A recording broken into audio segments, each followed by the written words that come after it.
పేరు బ్రదర్ జనార్దన్. 90% అందరికీ తెలుసు.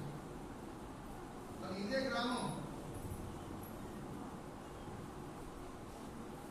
హిందువులో మేము 5 అన్నదమ్ములం, 2 అక్కచెల్లెళ్ళం. మా నాన్న మా అమ్మ మేమందరం హిందువులం, విగ్రహారాధికులం. ప్రభు అంటే నాకు చాలా కోపం. మా నాన్నకు మాకు మా కుటుంబంలో అందరికీ కోపం. క్రైస్తవ మతం అనుకునేవాడిని నేను. ఇది ఇంగ్లాండ్ వాళ్ళ మతము, తెల్లవాళ్ళ మతము. క్రైస్తవ మతం అని నాకు దేశం చాలా ఉండేది. క్రైస్తవ స్నేహితులతో నేను విమర్శించేవాడిని. తరగతి గదిలో కానీ స్కూల్లో కానీ విమర్శిస్తూ ఉండేవాడిని. సరే, ఆ విధంగా ఉన్న సందర్భాల్లో ఒక మాట చదవండి. యోహాను సువార్త 3:3. యోహాను సువార్త 3:3. ఇంకొకటి చదవండి. అపోస్తల కార్యం 4:12. అందుకు యేసు ఒకడు కొత్తగా జన్మించినే గాని అతడు దేవుని రాజ్యమును చూడలేడు. కాదండి. తర్వాత అపోస్తల కార్యం 4:12. ఎవరి వల్ల రక్షణ కలగదు కానీ ఆకాశము కింద మనుషుల్లో ఇవ్వబడిన ఏ నామమున రక్షణ లేదు అనే మాట నన్ను సంధించింది. 33 కోట్ల దేవతలు ఉన్నారు మాకు, 10 అవతారాలు ఉన్నాయి, వీళ్ళందరూ దేవుళ్ళే కదా అని నా భావన. నేను విగ్రహారాధన చేసేవాడిని, పద్మాసురం వేసుకొని తపస్సు చేసేవాడిని, కొబ్బరికాయలు కొట్టేవాడిని. నేను టీచర్స్ ట్రైనింగ్లో ఉన్నప్పుడు 150 మంది teachers, ladies and gents, Srisailam పోయినాం, పాతాళ గంగలో మునిగినాం.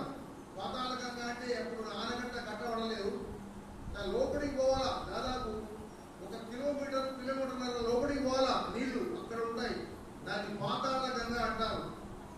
అందరూ అక్కడ పోయి స్నానం చేసి వచ్చి కొబ్బరికాయలు కొట్టేవాళ్ళు. నేను అలాగనే వచ్చాను, కొబ్బరికాయ కొట్టినాను. నా స్నేహితులు అన్నాను, ఏరా మీరు దేవుడు చూశారా అని అన్నాను. నేను చూడలేదా నన్ను అన్నారు. నేను చూడలేదన్నాను. కొబ్బరికాయ కొట్టి బయటకు వచ్చిన తర్వాత అక్కడ నల్ల రాయి ఉంది కదా, ఎక్కువగా గుండ్రగా ఉంది, అదే నా దేవుడు అని. నల్ల రాయి దేవుడా, దేవుడిని చూస్తా వెళ్తా ఉన్నాను. నేను చాలా ఆసక్తితో వచ్చాను. దేవుని దగ్గరికి పోతున్నా దైవ దర్శనం అవుతుంది అనుకుంటే నల్ల రాయి. నాకు ఆలోచన పడదు, ఈ రాయి ఎలా దేవుడు, ఏదో దర్శనం కలుగుతుంది, మహాత్యం కలుగుతుంది, ఒక వెలుగు వస్తుంది, నన్ను సందర్శిస్తుంది అనుకున్నా. అయిపోయింది. జరుగుతున్న కాలంలో నాకు కడెం జేకబ్ అనే ఒక స్నేహితుడు నాకు స్నేహితుడైనాడు. క్రిస్టియన్ అయినా నన్ను చాలా గౌరవించేవాడు, చాలా ప్రేమించేవాడు.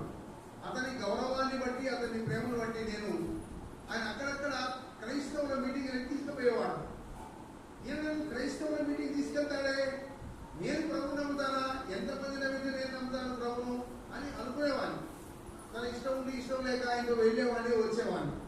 నాకేం అర్థం కాకపోయేది, దేవుని వాక్యం వినేవాడిని కాదు, కళ్ళు చూసుకునేవాడిని కాదు, మోకరించేవాడిని కాదు, ప్రార్థన చేసేదాన్ని. అలా జరిగిన తర్వాత నల్లగొండలో గెర్జింకోటలో బ్రదర్ విఎన్ పీటర్ అనే సేవకుడు ఉండే. విఎన్ పీటర్, ఆయన గుంటూరు జిల్లా, ఆయన సేవకుడుగా ఉన్నాడు. ఆయన చెప్పాడు నా సంగతి. ఒకసారి ఆయన తీసుకొచ్చి నన్ను పరిచయం చేసాం. ఏంటి పాస్టర్లు పరిచయం చేస్తాడు ఈ బదులు, ఎందుకు సార్ నాకు నా ఇల్లు పరిచయం చేస్తారు, నాకు పాస్టర్లు పరిచయం చేస్తారు, వద్దు సార్ నాకు అక్కర్లేదు, నాకు ఈ మతం అక్కర్లేదు, ఈ దేవుడు అక్కర్లేదు, నాకు వద్దండి, మాకు దేవుడు చాలా మంది ఉన్నారు అని చెప్పేవాడిని. అయినా కూడా ఆయన నాకు దండం పెట్టి అడిగినాడు. ఆ విఎన్ పెట్టి, అమ్మా బాబా కూర్చోవాలి, ఎవరు చెప్పండి తల్లి. ఆయన దండం పెట్టి అడిగినాను, అయ్యా నువ్వు మా ఇంటికి రావద్దు, మాకు అక్కర్లేదండి, నేను యేసుప్రభువు నమ్మను, మేము క్రైస్తవులం కాదు, మేము హైందవులం, మా అమ్మ ఎల్లమ్మ పండుగ చేస్తుంది మేము అని చెప్పేవాడు. అయినా కూడా ఆయన ఒకసారి వచ్చి నాకు దండం పెట్టి, అయ్యా నేను మీకేమి చెప్పను, నేను బైబిల్ తెలిసి మీకేం చెప్పను, కానీ ఒక 5 నిమిషాలు లేక 3 నిమిషాలు మీ ఇంటికి వచ్చి ప్రార్థన చేసిపోతానని చెప్పేవాడు. ఇంత పెద్ద ఆయన ఇది రిక్వెస్ట్ చేస్తా ఉంటారు కదా, సరే ప్రతి బుధవారం వస్తా అని చెప్పి డేట్ ఇచ్చాడు నాకు. ప్రతి బుధవారం వచ్చేవాడు. 5 నిమిషాలే. ఆయన ఏం మాట్లాడకపోయేది. బయటకు తీసేది, ఒక వాక్యం చదివేది, ప్రార్థన చేసి వెళ్ళిపోయింది. నాకు అనిపించింది ఇంత పెద్దోడు నల్లగొండ నుంచి నా కొరకు వస్తున్నాడు అని సాగనంపేది. సాగనంపి బస్ స్టాండ్ వరకు తీసుకెళ్లి బస్సు ఎక్కించి వచ్చేవాడు. ఇలా జరుగుతూ ఉంటే ఒకనాడు ఆయన ఇదే మాట చదివినాడు. ఏమమాట? యోహాను సువార్త 3:3. ఒకడు కొత్తగా జన్మించితే గాని దేవుని రాజ్యంలో ప్రవేశింపలేడు అనే మాట చదివినాడు. అయ్యా, ఈ మాట ప్రకారంగా నేను యేసును నమ్మినాను. చాలా కాలం తర్వాత ఈ మాట, ఒక 6 నెలలు 3 నెలల తర్వాత నేను ఇప్పుడు బస్సు ఎక్కి వెళ్తా ఉంటాను. నేను పోయే బస్సు యాక్సిడెంట్ అవుతుంది. యాక్సిడెంట్ అయిన తర్వాత దాంట్లో చాలా మంది చచ్చిపోతారు, నేను కూడా చచ్చిపోతాను. కానీ నేను దేవుని దగ్గరికి వెళ్తాను, పరలోకం వెళ్తాను. పరలోకం వెళ్తానండి, నేను దేవుని దగ్గరికి వెళ్తానండి. ఆ నమ్మకం నాకుందండి. ఆ నమ్మకం మీకుందా అని ఇట్లా ఏం చూపించాడు. ఆ నమ్మకం మీకుందా అన్నాడు. ఏం చెప్పరైనా ఒకరి నుంచి ప్రాణం చేసి వెళ్ళిపోయాడు అంతే. ఎప్పుడైతే వేలు చూపించాడో ఆ నమ్మకం నీకుందా, ఆ నమ్మకం నీకుందా, ఆ నమ్మకం నీకుందా అనే మాట నా హృదయంలో కూడా ప్రతిఫలిస్తా ఉంది. ఈయన దేవుని దగ్గరికి పోతాడంటే ఏదో కొత్తగా జన్మించిన దాన్ని చదివినాడే, ఏదో మాట చదివినాడు. దేవుని దగ్గరికి పోతాడట. ఎలాగా? ఇది ఎలాగా? తీసుకెళ్ళాను, బస్సు ఎక్కించినాను, మళ్ళీ వస్తా ఉన్నాను. అదే మాట ప్రతిధ్వనిస్తుంది. ఎక్కడ నిలబడినా మాట్లాడినా అదే. సరే, పడుకున్నా, ఉన్నది తిన్నాం, పడుకున్నాము. నా భార్యకి ఏం తెలియదు, ఆమెకేం తెలియదు. పడుకున్నాను కానీ అదే మాట నిద్ర పడతలేదు. నీకా నమ్మకం ఉన్నదా? నీకా నమ్మకం ఉన్నదా? నేను దేవుని దగ్గరికి పోతాను. బస్సు యాక్సిడెంట్ చచ్చిపోతే నేను దేవుని దగ్గరికి పోతాను. నీకా నమ్మకం ఉందా అన్నప్పుడు నాకు ఆ నమ్మకం లేదు. ఇంతకాలం నేను క్రైస్తవుల మీటింగులకు వెళ్తా ఉన్నాను కదా, వాళ్ళు ప్రార్థన చేస్తా ఉంటే చూస్తున్నాను. మోకరించినప్పుడు, కళ్ళు మూసుకున్నప్పుడు ప్రార్థన చేస్తున్నప్పుడు చూశాను నేను. కనుక నాకు నెమ్మది లేకుండా భరించలేకపోయి ఏం చేసిన, మంచం దిగినాను, మోకాళ్ళ మీద వంగినాను. ప్రభువా నేను పాపిని చెప్పాను. ఓన్లీ 1 వర్డ్ వేసాయి, ఒకటే మాట చెప్పాను. నేను ప్రభువా నేను పాపిని, నన్ను క్షమించమని అడిగినాను. వెంటనే నా హృదయములకు గొప్ప సంతోషం వచ్చింది, ఆనందం వచ్చింది. భారం అంతా దిగిపోయింది, తేటగైపోయినా. అంతసేపు నా భారం బరువు దిగిపోయింది, నేను తేటగైపోయినా. అబ్బా, ఇక నా పాపాలన్నీ సినిమా రీల్ లాగా, నా అబద్ధాలు, నా దొంగతనాలు అవన్నీ కూడా నా జీవితం అంతా, నా స్టూడెంట్ లైఫ్ మొత్తము నా ఎదురుగా వస్తూ ఉంది.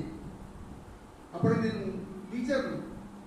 67వ సంవత్సరం అంటే 5-6 సంవత్సరాల సర్వీస్ నాది. నేను 20వ సంవత్సరం నుండి ఉద్యోగంలో ప్రవేశించాను. నేను వెంటనే నేను ఎంతసేపు ప్రార్థన చేసినా నాకు తెలియదు. అర్ధగంట చేసినా, 40 నిమిషాలు చేసినా నాకు తెలియదు. ప్రార్థన చేశాను, లేచినాను. నా భార్య చెప్తే ఆమెకు ఏం అర్థం కాదు. మేము ఇద్దరమే ఉన్నాం రూమ్లో. సరే, తెల్లారి సెలవు పెట్టాను, స్కూల్కు సెలవు పెట్టాను. గిరిజీమకొండకి వెళ్ళాను. అప్పుడప్పుడు గిరిజీమకొండకి వెళ్ళేవారు. ఈ గిరిజీమకొండ నాకు ఎలా పరిచయం అంటే, అప్పుడు MRO office, Nalgonda MRO office అంతా ఉండేది. బీజేపీ ప్రార్థన మందిరం. నేను చదువుకునే రోజులలో సైకిల్ మీద వెళ్తుండేవాడిని. సైకిల్ మీద వెళ్తున్నప్పుడు అక్కడ మీరు బహుశా అడే ఉండలేదు, ఆ మైసయ్య బొమ్మ ఇటువైపు కొంత దూరం తూర్పు వైపున మందిరం కమ్మల సెట్ వేశారు. కమ్మల సెట్ బెంజమిన్ గారు వాళ్ళ నాన్నగారు వేశారు. బెంజమిన్ గారు బ్యాప్టిస్ట్ మందిరంలో పాస్టర్ ఆయన ఆ రోజుల్లో. తర్వాత తెలిసింది నాకు. పాస్టర్ అయితే బక్సింగ్ గారు ఒకసారి ఆయన బ్యాప్టిస్ట్ చర్చిలో మీటింగ్ పెట్టాడు. నల్గొండ క్లాక్ టవర్ దగ్గర బ్యాప్టిస్ట్ చర్చిలో మీటింగ్ పెట్టి కొంతమంది రక్షణ పొందారు. బెంజమిన్ గారి తండ్రి పేరు కూడా బెంజమిన్ గారే. ఆయన రక్షణ పొందినాడు, చేయెత్తినాడు, రక్షణ పొందినాడు. వెంటనే ఆయన పాస్టర్ పదవికి రాజీనామా చేసి బయటకు వచ్చేసాడు. బయటకు వచ్చేసి ఆయన ఖాళీ స్థలంలో, ఆయన ఇంటికి బయట ఖాళీ స్థలంలో స్కౌట్స్ అండ్ గైడ్స్ అనే ఆఫీస్ ఉంటుంది. అక్కడ సెట్ వేశాడు, కమ్మల సెట్. సెట్ వేసి గోడలు పెట్టారు. దాని ఒక మాట రాశారు, ప్రయాసపడి భారమును మోసుకొని పోతున్నా సమస్త దేవులారా మీరు నా యొద్దకు రండి, నేను విశ్రాంతి కలిగేసిన మా తాటికాయలా. నేను సైకిల్ దిగేవాడిని. ప్రయాసపడి ఏంటి క్రైస్తవ మీద రాస్తున్నారు? ప్రయాసపడి అంటే కష్టపడి, భారము అంటే బరువు, మోసుకొని పోతున్నా అంటే మోసుకొని పోదు. ఎవరు మోసపోతలేదే, అటు ఇటు చూసామని ఎవరేం మోసపోతలేదే. ఆ బరువు మోసుకొని పోతున్నా సమస్త వెళ్ళాలంట అందరినీ పిలుస్తా ఉన్నాడే. నన్నే తిరగాలా సమస్తం అనే మాట నేను కూడా ఉన్నానే, నన్నే తిరగాలా. నేను రాను నా మనసులో ధ్యానం చేశాను. నేను రాను. యేసు పిలుస్తా ఉన్నాడు. ఎవరు పిలుస్తున్నా నేనైతే రాను అని పోయి సైకిల్ ఇచ్చిపోయాను. అట్లా ఎన్నిసార్లు తింటాం ఆ మాట. నేను రాను అని గట్టిగా చెప్పేవాడు. సమస్తం అనే మాటలో నేను కూడా ఉన్నా. ఆ సంగతి నాకు అర్థమైపోయింది. ఈ విధంగా తోడు చెప్పిన తర్వాత నా పాపాలు ఒప్పుకున్నాను. అది 27వ తేదీ 9వ నెల 1961 సంవత్సరంలో నేను మారు మూసుకున్నాను. తెల్లారి పోయినాడు సేవకుని చెప్పిన, అయ్యా నేను మారు మూసుకున్నాను. ఆయన పంచ కట్టుకునేవాడు. ఆయన పంచ ఇంత పైకి లేపుకొని ఏడ్చాడు. ఎప్పుడే ఏడ్చాడు. ఆనంద భాషలు వచ్చినాయను. వీడు మారు మూసుకున్నాడు. ఎలాగా అంటే ఇలాగా చెప్పాడు. చాలా సంతోషపడ్డాడు. నా కొరకు ప్రార్థన చేశాడు. అప్పటి నుండి నేను గిరిజన కొండకు నేను ఆరాధనకు వెళ్ళేవాడిని. తర్వాత నా భార్య నేను, మా నాన్నకు విపరీతమైన కోపం నా మీద, మా అన్నదమ్ములకు విపరీతమైన కోపం నన్ను చంపుతాననే మాట. మా నాయన చనిపోయాడు ఒక నాలుగు. అక్కడ దండం పెట్టాలా, బిడ్డాపూర్ దగ్గర దండం పెట్టాలా. మా అన్నదమ్ములు అన్నారు, వాడు దండం పెట్టకుండా నీ తలకాయ చెప్పంటున్నాను. అరే నీ తలకాయ పగలబడతావు, నువ్వు యేసుదేవుని నమ్ముకుంటావా, మతం నువ్వు దిగుతావా అని నాకు చెప్పితే, సరే నేను ప్రాణం చేస్తా ఉన్నాను. గిరిజంకొండకు లెటర్, అప్పుడు ఫోన్లు లేవు, లెటర్ రాశాను. మా అన్నదమ్ములు ఇలా అంటున్నారంటే సంఘం అక్కడ ప్రాణం చేస్తా ఉంది. పీటర్ బదులకు నేనంటే చాలా ఇష్టం, చాలా గౌరవించేవాడు, ప్రేమించేవాడు. సరే సమయం లేదు కనుక నేను క్లుప్తంగా చెప్తాను. ఆయన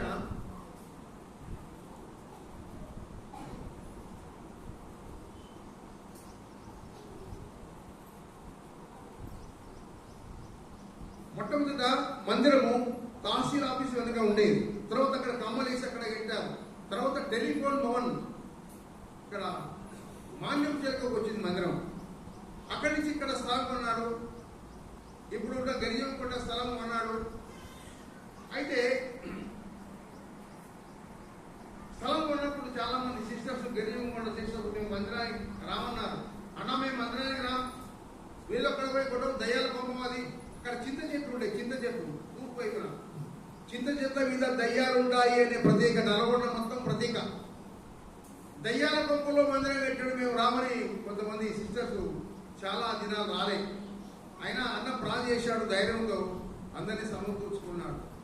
ఆయన ఒకటే రూమ్ వేసుకున్నాడు. కాంపౌండ్లో చుట్టూ గునియా దీపిస్తా ఉన్నాడు, రాళ్ళు నింపిస్తా ఉన్నాడు గిరిజంకొండలో.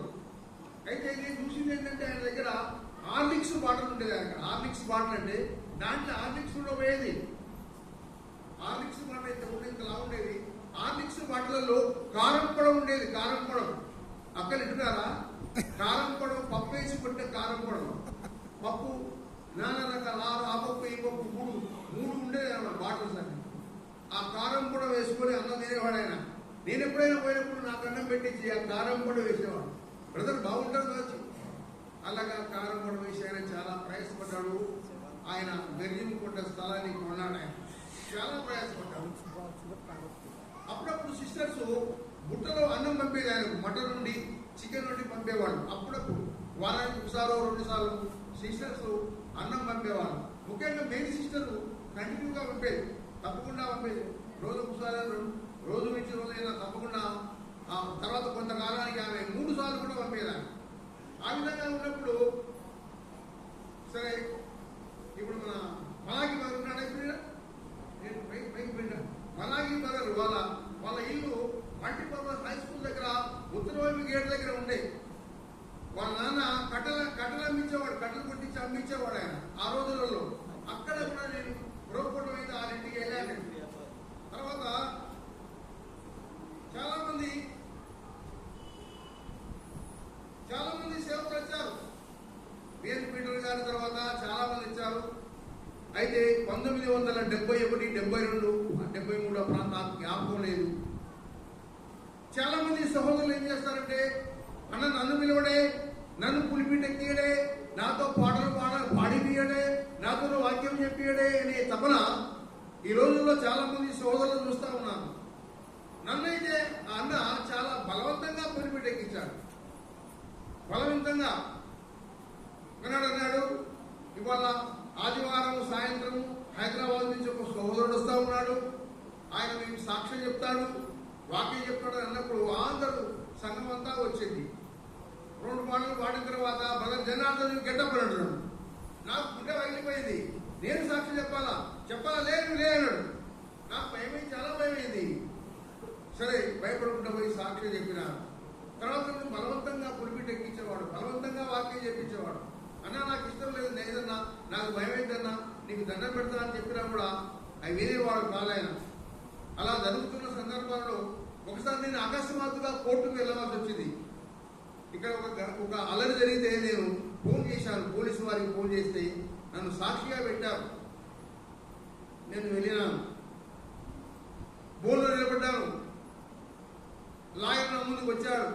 మీ పేరేంది, మీ నాయన పేరేంది, మీ ఇంటి పేరేంది, మీ దేవుడు, మీరేం పని చేస్తారు, ఇవన్నీ అడిగిన మీ కులం ఏంది అని అడిగినాడు. అప్పటికి నేను 4-5 సంవత్సరాలు అయింది ప్రభుని నమ్మి.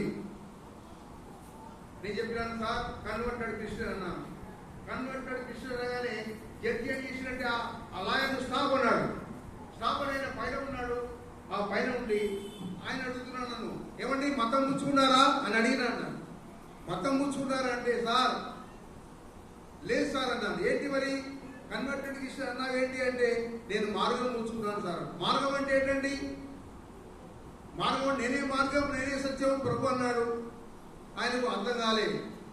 విభూతి పూసుకున్నాడు, చాలా ఎర్రగా ఉన్నాడు, ఆంధ్ర మాట మాట్లాడుతున్నాడు. పశ్చిమ గోదావరి లేదు, ఈస్ట్ గోదావరి లేదు. అప్పుడు ఆయన అన్నాడు, మీరు రాముడు దేవుడు నమ్ముతారా అన్నాడు. నేను నమ్మలేదు, రామదేవుడు నమ్మే కదా. ఇప్పుడేమన్నా అయ్యా నేను నమ్మనన్నాను, ఇట్లా అన్నాను. అట్పని కూడా నేను నమ్మనన్నాను. హరే రామ హరే కృష్ణ అన్నాడు. మరి కృష్ణుడు దేవుడు అంటే నమ్ముతారా? నమ్మను సార్ అన్నాను. హరే రామ హరే కృష్ణ అన్నాడు. యేసుడు దేవుడు అంటే నమ్ముతారా? నమ్ముతాను సార్. హరే రామ గట్టిగా అంటున్నాడు. హరే రామ హరే కృష్ణ. ఏమంటే జనార్దన్ గారు, మేము రాముడు దేవుడు నమ్ముతాము, కృష్ణుడు దేవుడు నమ్ముతాము, యేసుడు దేవుడు నమ్ముతామండి. కానీ మీరు కేవలం యేసుడు దేవుడు నమ్ముతున్నారు, యేసుడు దేవుడు నమ్ముతున్నారు కనుక ఇది పాపం అండి అన్నాడు.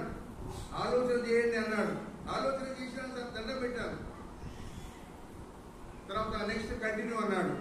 లాయర్స్ వచ్చారు నన్ను అడిగినారు. ఆ తర్వాత ఆ విధంగా నేను పీటర్ కాలంలో ఉన్నప్పుడు చాలా మంది మరి పీటర్ నన్ను వదిలిపెట్టేవాడు కాదు. సెకండ్ టీంలో కానీ ఓపెన్ ఎయిర్లో కానీ నన్ను వదిలిపెట్టేవాడు, సంఘంలో వదిలిపెట్టేవాడు కాదు. చాలా మంది మొదలంటే ఆయన వచ్చిండు, రత్నం అంటే ఆయన వచ్చిండు, సుందరరావు అంటే ఆయన వచ్చిండు, చర్చిని మొదలు వచ్చిండు. ఈ చర్చిని మొదలై భార్య ఏం చేసేది, ఆయన ఊకే గిచ్చేది ముఖం మీద. అన్ని గిచ్చులే, గిచ్చేది ముఖమంతా గిచ్చేదే. ఎడిపోయినావు ఏమైనా గిచ్చుడే అన్నమాట. ఆయన వచ్చిండు, ఇక్కడ ఒక సెట్ మీద ఒక తాజా సెట్ చూసిన తర్వాత 21/3/1976 ఇక్కడ బల్ల ఆరంభమైంది. రామచంద్రయ్య బదులు, మార్కొండయ్య బదులు, తర్వాత జక్కరయ్య బదులు, బెంజమిన్ బదులు, శ్యామల రెడ్డి సిస్టర్ ఉండే. వాళ్ళంతా వచ్చి ఇక్కడ బల్ల ఆరంభించారు. కూడా షెడ్ ఉండే, కమ్మల షెడ్. నేను కూర్చున్న స్థలంలో కమ్మల షెడ్ ఉండే ఒకటి. ఆ కమ్మల షెడ్లో పండుకోవాలా. 40 నుంచి సేపుడు ఫిబ్రవరి నుంచి ఎవరు వచ్చినా ఇక్కడ తిప్పతికి వచ్చేవాళ్ళు. వీటిలో బదులు మాకు పంపేవాడు అనమాట. ఆ రాత్రి ఉండాలి ఇక్కడ, వాక్యం చెప్పితే ఇక్కడ ఉన్న ఒక పెట్రోల్ బాక్స్ ఉండేది. ఎండాకాలం ఉంటే బయట కూర్చునేది పెట్రోల్ బాక్స్ ఉండేది.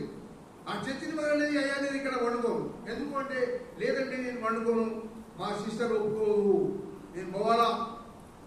ఎట్లా వదలు, ఎట్లా మరి ఇప్పుడు ఎట్లా అంటే ఈ యవనస్తులు పంపిస్తే యవనస్తులు ఏమన్నా అయ్యా మా చిన్న పిల్లగాడు యవనస్తులు తల్లిదండ్రులు పంపపోయి నేనే ఒక దుప్పటి తీసుకొని, చెరుకు దుప్పటి తీసుకొని, ఆయన ఒక దుప్పటి నాకు ఒక దుప్పటి. దాని అప్పుడు చెక్ పోస్ట్ కాడ వండుకునేది మేము. అప్పుడు లారీలు ఎక్కువ రాకపోయేది. ఇప్పుడు ఆనకట్ట కట్టబడలేదు, హుజూర్నగర్ నుంచి లారీలే వచ్చేది. ఆ లారీలు వస్తే ఎప్పుడో ఎక్కించేది. మేము పడుకున్నాం, నిద్ర పట్టింది, తెల్లారింది. చర్చిని వాళ్ళు అక్కడ వండుకునే తెల్లారి తెల్లారింది లేండి. అయ్యయ్యో తెల్లారిందా. నేను ఇక దుప్పటి కప్పుకొని వస్తానంటే ఇక్కడ సిస్టర్స్ అంతా అడిగినాను, అయ్యా ఎక్కడ పోయినండి, ఎక్కడ పోయింది మీరు? మా శరీరంత కాడిపోయింది, నేను పొలం కాడిపోయాడు అని ఏదో అబద్ధం మాట చెప్పేవాడు. ఈ విధంగా చర్చిని మొదలుండే ప్రాబ్లమేటిక్. తర్వాత భాస్కరరావు గారు వచ్చాడు, ఐజక్ గారు 2 సార్లు వచ్చాడు, ప్రసాదరావు గారు వచ్చారు, ఏరియాస్ గారు 2 సార్లు వచ్చారు, స్టీఫెన్ గారు వచ్చారు, తిమోతి గారు వచ్చారు. మా దగ్గరికి 3 సేవకులు వచ్చారు. ఈ విధంగా నల్లగొండ నుంచి వచ్చిన ప్రతి సేవకుడితో నాకు పరిచయమే. సేవకుడిని నేను సంధించేవాడిని. ఆయా రీతిలుగా ఉన్నప్పుడు సేవకుడిని చాలా మందిని సంధించినాను. దైవ ప్రేమను బట్టి, దేవుని కృపను బట్టి నేను సంధించేవాడిని. సెకండ్ టీం ఇన్ఛార్జిగా నన్ను ఐజక్ గారు వాడుకున్నారు, ఏలియాస్ గారు వాడుకున్నారు, ప్రసాదరావు గారు వాడుకున్నారు. Second team in charge. దేవుని దేవాలో చెప్తా ఉన్నాను, నేను ధైర్యంగా సువార్త చెప్పేవాడిని. నాకు అలాంటి దాని ఏటికి ఒక సేవకుడు చేసిందంటే ఈయన తిప్పటి కదా, ఈయన బయట సువార్త చెప్తాడు కానీ తిప్పతిలో చెప్తాడా సొంత ఊళ్ళో అని ఈ స్టేషన్లో సెంటర్లో నాకు ఇచ్చేవాడు. ఆయన ఎప్పుడు నాకే ఇచ్చేవాడు. మీరు చెప్పండి ఎవరనేవాడు. అంటే నేను సువార్త చెప్తా ఉంటే ఎవరైనా వచ్చి విమర్శిస్తారేమో అనే తాత్పర్యం ఆయనదన్నమాట. అయినా కూడా నేను గంభీరంగా సువార్త చెప్పేవాడిని. ఎవరికైనా సువార్త చెప్పేవాడిని. ఒక ఆఫీసర్ దగ్గరికైనా, కలెక్టర్ దగ్గరికైనా, ఏ ఆఫీస్కైనా నేను బైబిల్ రాయి చేసుకొని పోయేవాడిని. ప్రభు దయ వల్ల నాకు 3 సార్లు బెస్ట్ టీచర్ అవార్డు వచ్చింది. బెస్ట్ టీచర్ 3 పర్యాయాలు వచ్చింది నాకు. కాబట్టి ఈ విధంగా నేను ప్రభు కొరకు జీవించాను, ప్రభు కొరకు ప్రయాసపడ్డాను. మన గిరిజనది మన బెరాకలో డెడికేషన్ అయినప్పుడు అన్నకు తెలియదు, తెలియదు అక్కడ ఉంది. నేను అక్కడికి పోయినప్పుడు కృపాదానం మొదలు ఉండే, కొంతమంది రాజరత్నం మొదలు ఉండే, కొంతమంది బ్రదర్స్ ఉండేది అనమాట. నా బ్రదర్స్ని మా బెరాకలో పడుకునేవాడిని. అది మిద్దె ఉండే, తోడు మిద్దె. నరులు చాలా ఉండే, నరులు గడిచేది. ఏమన్నా నరులు గడుస్తూ ఉన్నాయి ఏంటంటే అంటే ఆ వాటికి కూడా ఆహారం కావాలి కదండి, మనం ఆహారం పెట్టాలి, వాటికి కూడా ఆహారం పెట్టాలి. ఆయన జోక్ చేసేవాడు. ఆయన చాలా చదువుకున్నవాడు, ఎడ్యుకేటెడ్. ఆయన ఇన్షర్ట్ వేసేవాడు. అన్న ఐరనింగ్ లేదు, బట్టలు ఐరనింగ్ లేదంటే దేవుడు ప్రభు చూసుకుంటాలే అనేది. ఆయన భార్య, 2 కుమార్తెలు, కుమారుడు. వారు ఆమె చేసింది లగ్జరీ లైఫ్ కావాలని ఆమె రాకుండా పోయింది. భార్య ఎక్కడే ఉంది, ఈయన ఒక్కడే సేవ చేసేవాడు. ఒకసారి వేమలపల్లి పోయినాం సందర్శించడానికి. ఒక పాస్టమ్మ పిలిచింది ఆ బ్రదర్ను. అయ్యా లోపలికి వస్తావా, ఇట్లా అని పిలిచింది. నువ్వు ఒక్కడే రా అంటే ఆయన ఒక్కడే పోయిండు. ఏంటమ్మా, అయ్యా నువ్వు భార్యని కూడా సేవ చేస్తావా? ఇదేం సేవ అయ్యా, ఇది దేవుని వాక్యంలో ఉన్నదా? భార్యని కూడా సేవ చేయొచ్చురా అని అడిగిందట. అమ్మా, బక్షి గారు మా పెళ్లి చేశాడు, ఎబ్రోలో మా పెళ్లి చేశాడు, మేము సేవ చేస్తా కూడా సమర్పించుకున్నాము, సేవకు వచ్చినాము. ఇక్కడ కష్టనిష్టాలు ఎన్నో ఉంటాయి, కష్టాన్ని భరించాలా, బాధలు భరించాలా. ఆయన ఆమెకు లగ్జరీ కావాలట. నేనేం చేయాలి తల్లి, నేను సేవకు వస్తుంది, నా భార్యను బట్టి నేను సేవ మానుకుంటానా, నా పిల్లల్ని బట్టి నేను సేవకు మానుకుంటానా అని చెప్పినప్పుడు ఆమె చాలా విచారపడ్డది. ఆయన బయటకు వచ్చి అన్నా ఏమన్నదన్నా అంటే సంగతన్నా అని చెప్పారు. తర్వాత పిల్లల్ని పంచుకున్నారు. వాళ్ళు ఒక కొడుకు ఈమె దగ్గరకు వచ్చి 2 పిల్లలు ఆమె దగ్గరికి పోయింది. ఈ విధంగా నేను ఐజయాబాద్ ఉన్నప్పుడు నేను బెరాకకి వెళ్ళేవాడిని. నన్ను నెలకు ఒకసారి పిలిపించేవాడు, బెరాకకు పిలిపించేవాడు. వారితో గోదావరి వరకు సేవ చేశాము, చుట్టుపక్కల గ్రామాలు గోదావరి వరకు, సూర్యాపేటలో. తర్వాత గోదావరి వరకు సూర్యాపేటలో సేవ చేశాం, ఇటు చౌటుపల్లి వరకు సువార్త చేశాం, భువనగిరి వరకు సువార్త చేశాం. కాబట్టి ప్రభు దయ వల్ల నేనైతే ఈ వయసుకు వచ్చిన, నా వయసు ఇప్పుడు 80 సంవత్సరాలు దాటింది.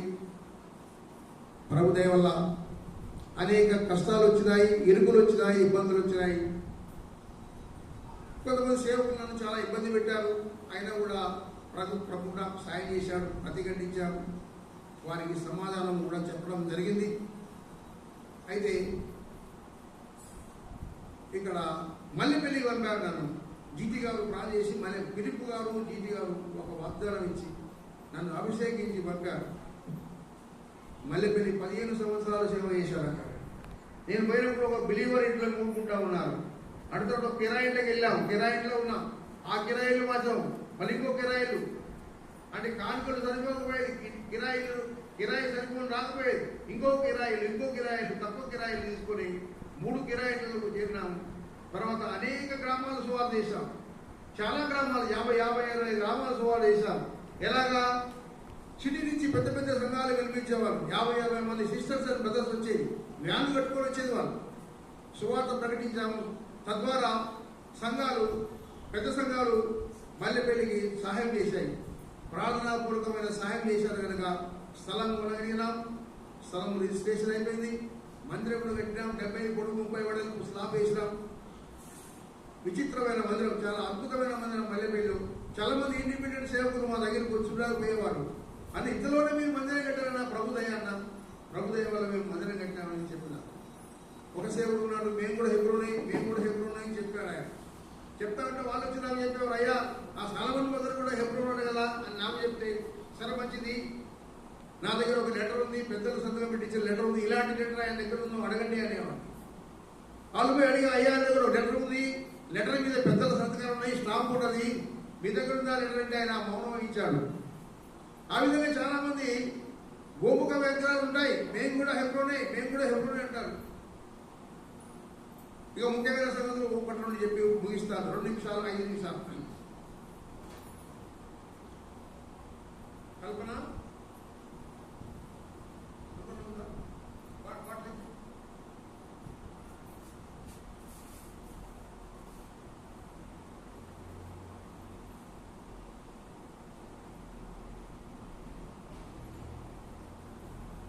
సూర్యాపేట బస్ స్టాండ్లో నేను సువార్త చెప్తా ఉన్నాను.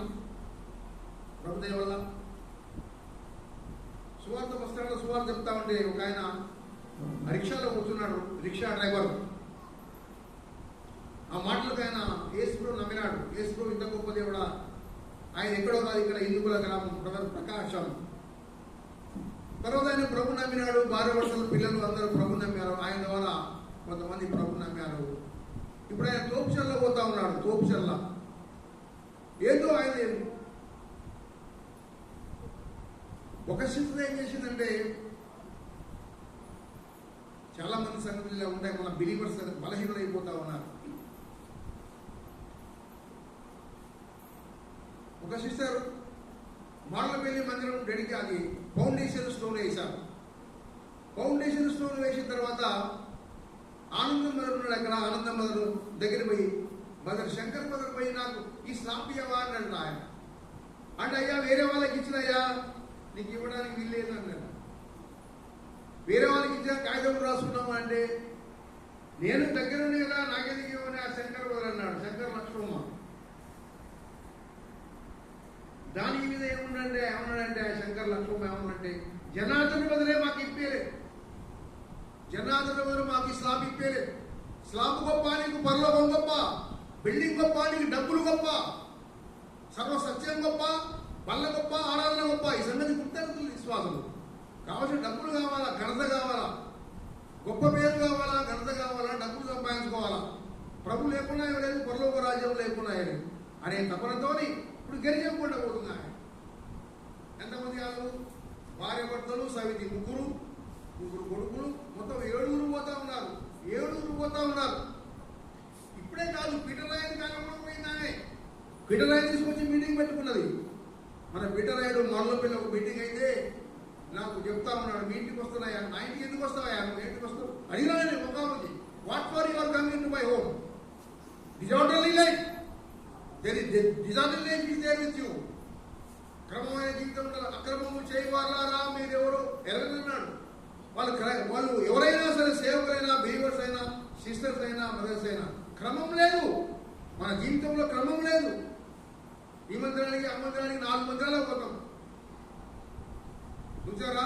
బునియాది లేదు, కూలిపోతా ఉంది. అది బండ మీద కట్టబడిన ఇల్లు కాదు, ఇసుక మీద కట్టబడిన ఇల్లు. ప్రభుదేవ వల్ల ఆ విధంగా నేను బండ మీద ఇల్లు కడతా ఉన్నాను. దేవుని దయ వల్ల నాది గొప్పతనం కాదు. ఇసుక మీద ఇల్లు కట్టే వారందరూ కూడా నరకానికి వెళ్ళిపోతారు. అది శాశ్వతమైన జీవితం కాదు. కొన్నిసార్లు నా మాటలు అర్థం కావు, నా సంగతులు అర్థం కాదు, నా జీవితం అర్థం కాదు. కొంతమంది అర్థమవుతుంది, కొంతమంది అర్థం కాదు. కాబట్టి 50 సంవత్సరాలు ఇక్కడ మళ్ళా ఆరంభమై 50 సంవత్సరాలను కాపాడినాడు దేవుడు. నేను మారుమనసు పొంది 59 సంవత్సరాలు, ఒకటి తక్కువ 60 సంవత్సరాలు ప్రభు నన్ను అద్భుతంగా కాపాడినాడు. ప్రభు కొరకు జీవిస్తా ఉన్నాను, సువార్త ప్రకటిస్తున్నాను, ప్రభు కొరకు జీవిస్తా ఉన్నాను. నా కుమార్తె మీకు తెలుసు, నా కుమార్తె అల్లుడు. నా కుమార్తె కొరకు నేను చాలా కాలం ప్రాణం చేస్తూ వచ్చాను. 4 జిల్లాలు తిరిగినాను అల్లుడు కావాలని. అల్లుడు కావాలా? ఎటువంటి అల్లుడు కావాలా? ఆరాధన చేసేవాడు కావాలా? నేను మొట్టమొదటి పాయింట్. మారు మనసు పొందిన వాడే ఉండాలా, ఆరాధన చేసేవాడే ఉండాలా, బడిలో పాలు పొందేవాడే ఉండాలి. ఈ 3 పాయింట్స్. ఎవరైనా సరే మారు మనసు పొందాలా, ఆరాధన చేయాలా, బడిలో పాలు పొందాలా అనే తాత్పర్యం. సరే, ఒక బ్రదర్ వచ్చాడు, దూరం నుంచి క్రిస్టమస్ వీక్లో వచ్చాడు, 6 దినాలు మా మధ్య ఉన్నాడు. ఆ అన్నకు చెప్పా, అన్న ఈ సంగతి మేము ఇట్లా ప్లాన్ చేస్తా ఉన్నాం. నేను చాలా జిల్లాలు తిరిగినా, చాలా మంది వాయిస్ చూశాను నేను, కానీ నాకు తృప్తి లేదు. నా దగ్గరికి కార్ల మీద వచ్చారు, జీపులు కట్టుకొని వచ్చారు, కానీ నా కుమార్తెను నేను ఎవరికి ఇవ్వడం లేదు. మారు మనసు పొందిన అబ్బాయి కావాలని చూస్తున్నా అంటే, సరే మంచిది, నెల లోపల నీకు లెటర్ పంపిస్తా అన్నాడు. లెటర్ వచ్చింది. లెటర్ వచ్చిన తర్వాత సాక్ష్యం అంటే సాక్ష్యమేనండి, అబద్ధాలు చెప్పదు. సాక్ష్యం అంటే చాలా మంది చెప్తారు, కల్పించుకొని చెప్తారు, ఇటింత కలుపుకొని చెప్తారు. సాక్ష్యం అంటే సాక్ష్యమే. ఆరాధన కార్యక్రమం ఆరంభమైంది. మా అల్లుడు జోయల్తో వాక్యం చెప్పించాడు ఆ సేవకుడు. ఆయన ఆరాధన వర్తం ఇచ్చాడు. మా అల్లుడు జోయల్ ఈ సంఘంలో మొట్టమొదటి ఆరాధన వర్తం ఇచ్చిన తర్వాత బలవర్తమానం వాళ్ళ బావగారు, రెండో బావగారు ఇంగ్లీష్లో వాక్యం చెప్తా ఉన్నాడు. ఆయన తెలుగులో తర్జుమా చేశాడు. అయిపోయింది, కార్యక్రమం అయిపోయింది, భోజనాలు అయిపోయిన తర్వాత ఆ బ్రదర్ నన్ను అడిగినాడు, ఏమయ్యా సరిపోయిందా అన్నాడు. ఇంకేం చెప్తావన్నా, నువ్వు మారు మనసు పొందినావని ప్రశ్న వేసి అక్కర్లేదు, బాప్సం తీసుకున్నావా, బడిలో పాల్గొంటున్నావా అని అడగర్లేదు, అన్ని రుజువుగా కనబడ్డాయి కదన్నా. ఆ విధంగా నా కుమార్తె ఆత్మీయంగా కట్టబడింది. ఆత్మీయమైన అల్లుడు దొరికినాడు. 2 మనవరాళ్ళు. మనవడు దేవుని దేవాలో చెప్తున్నాను. నేను ప్రభులో ఉన్నందువల్ల, ప్రభు యొక్క ప్రయాసాన్ని బట్టి ప్రభు నాకు ఇచ్చిన బహుమానం ఏంటంటే, 2 మనవరాళ్ళు ఉద్యోగస్తులే, మనవడు ఉద్యోగస్తులే. మా మనవడు గెస్టెడ్ ఆఫీసర్